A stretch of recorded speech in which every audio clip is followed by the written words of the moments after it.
अथ मोहमुद्गरः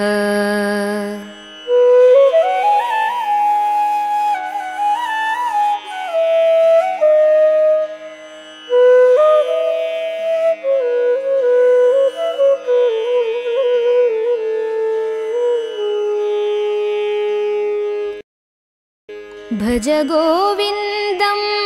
भज गोविन्दं भज गोविन्दं मूढमते सम्प्राप्ते सन्निहिते काले नहि नहि रक्षति डुकुरुन्करणे नहि नहि रक्षति डुकुरुन्करणे मूढजहिः धनागमतृष्णां कुरु सद्बुद्धिं मनसि वितृष्णां यल्लभसे निजकर्मोपात्तं वित्तं तेन विनोदय चित्तं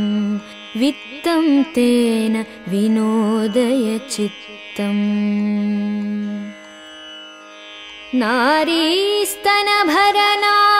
नारीस्तनभरनाभिदेशं दृष्ट्वा मागामोहावेशम् एतन्मां सवसादिविकारं मनसि विचिन्तय वारं वारं मनसि विचिन्तय वारं वारम् नलिनीदलगतजलमतितरलं तद्वज्जीवितमतिशयचपलं विद्युव्याध्यभिमानग्रस्तं लोकं शोकहतं च समस्तं लोकं शोकहतं च समस्तम्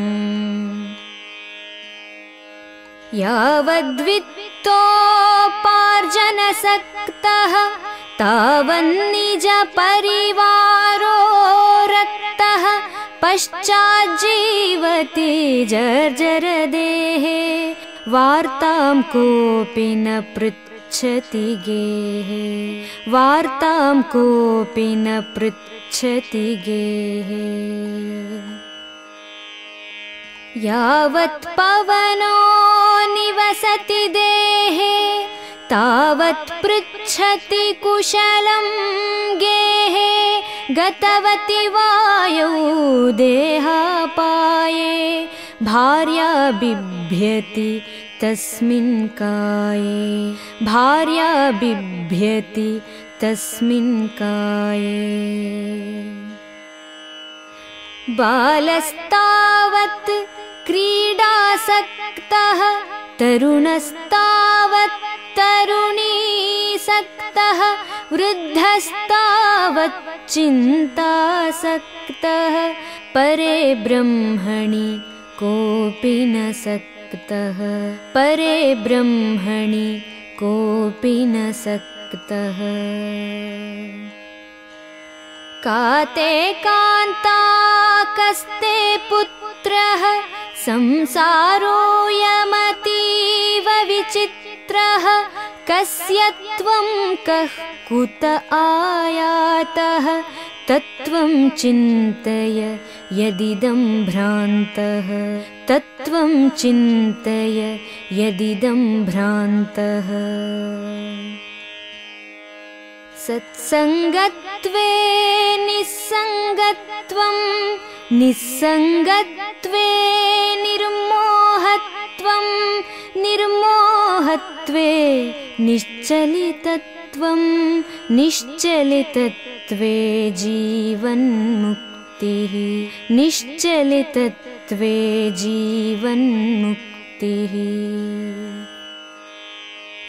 वयसि गते कः कामविकारः शुष्के नीरे कः कासारः क्षीणे वित्ते कः परिवारो ज्ञाते तत्त्वे कः संसारः ज्ञाते तत्त्वे कः संसारः मा कुरु धन जन यौवन स्मरति निमेषात् कालः सर्वं मायामयमिदम् अखिलं हित्वा ब्रह्मपदं त्वं प्रविश विदित्वा ब्रह्मपदं त्वं प्रविश विदित्वा दिनयामिन्यौ सायं प्रातः शिशिरवसन्तौ पुनरायातः कालः क्रीडति गच्छत्यायुः तदपि न मुञ्चत्याशावायुः तदपि न मुञ्चत्याशावायुः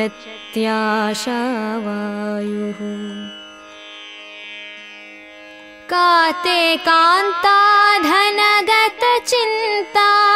वातुलकिं तव नास्ति नियन्ता त्रिजगति सज्जन संगतिरेका भवति भवार्णवतरणे नौका भवति भवार्णवतरणे नौका जटिलो मुण्डीलुञ्चितकेशः काषायाम्बरबहुकृतवेषः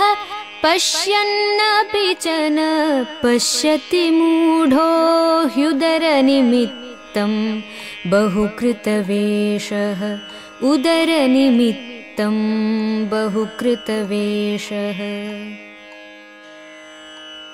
अंगं गलितं पलितं मुण्डं दशनविहीनं जातं तुण्डं वृद्धो याति गृहीत्वा दण्डं तदपि न मुञ्चत्याशापिण्डं तदपि न मुञ्चत्याशापिण्डम् अग्रे वह्निः पृष्ठे भानु रात्रौ चुबुकसमर्पितजानुः करतलभिक्षस्तरुतलवासः तदपि न मुञ्चत्याशापाशः तदपि न मुञ्चत्याशापाशः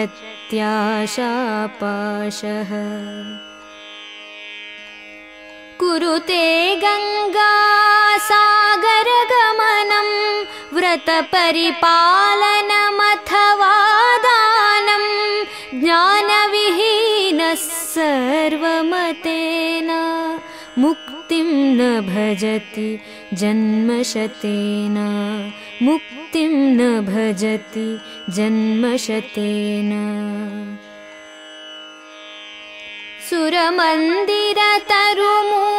सुरमन्दिरतरुमूलनिवासः शय्याभूतलमजिनं वासः सर्वपरिग्रहभोगत्यागः कस्य सुखं न करोति विरागः कस्य सुखं न करोति विरागः योगरतो वा भोगरतो वा संगरतो वा संगविहीनः यस्य ब्रह्मणि रमते चित्तं नन्दति नन्दति नन्दत्येव नन्दति नन्दति नन्दत्येव भगवद्गीता किञ्चिदधीता गङ्गाजललवकणिका पीता सकृदपि येन मुरारिसमर्चा क्रियते तस्य यमेन न चर्चा क्रियते तस्य यमेन न चर्चा पुनरपि जननं पुनरपि मरणं पुनरपि जननी जठरे शयनम् इह संसारे बहुदुस्तारे कृपया पारे पाहि मुरारे कृपया पारे पाहि मुरारे रथ्याकर्प त्रिपटविरचितकण्ठः पुण्यविवर्जितपन्थः योगी योगनियोजितचित्तो रमते बालोन्मत्तवदेवा रमते बालोन्मत्तवदेवा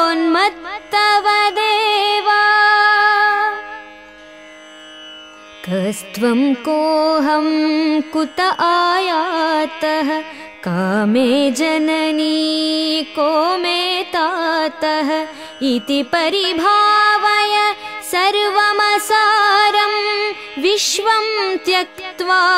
स्वप्नविचारं विश्वं त्यक्त्वा स्वप्नविचारम् त्वयि मयि चान्यत्रैको विष्णुः व्यर्थं कुप्यसि मयि असहिष्णुः सर्वस्मिन्नपि पश्यात्मानं सर्वत्रोत्सृजभेदज्ञानं सर्वत्रोत्सृजभेदज्ञानम् शत्रौ मित्रे पुत्रे बन्धौ मा कुरु यत्नं विग्रहसन्धौ भव समचित्तः सर्वत्र त्वं वाञ्छस्य चिराद्यदि विष्णुत्वं वाञ्छस्य चिराद्यदि विष्णुत्वम्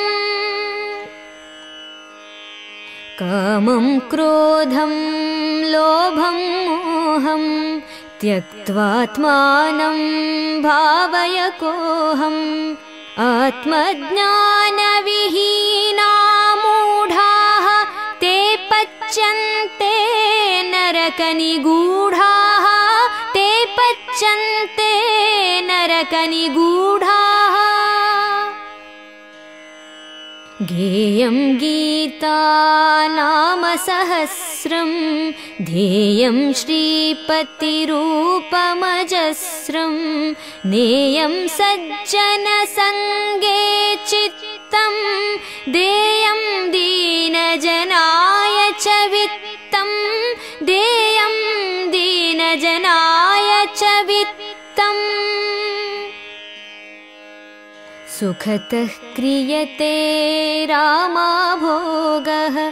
पश्चाद्धन्त शरीरे रोगः यद्यपि लोके मरणं शरणं तदपि न मुञ्चति पापाचरणं तदपि न मुञ्चति पापाचरणम् अर्थमनर्थं भावय नित्यं नास्ति ततः सुखलेशः सत्यं पुत्रादपि धनभाजां भीतिः सर्वत्रैषा विहिता रीतिः सर्वत्रैषा विहिता रीतिः प्राणायामं प्रत्याहारं नित्यानित्यविवेकविचारं जाप्यसमेतसमाधिविधानं कुर्ववधानं महदवधानं कुर्ववधानं महदवधानम् गुरुचरणाम्बुजनिर्भरभक्तः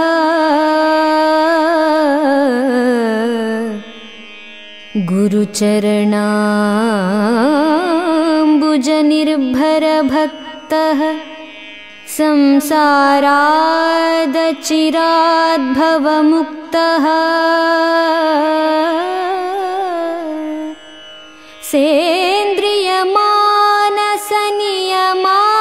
सेन्द्रियमानसनियमादेवम्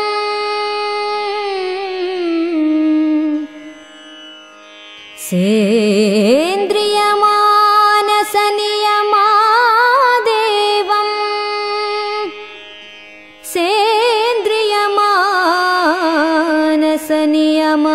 सेन्द्रियमानसनियमादेवम्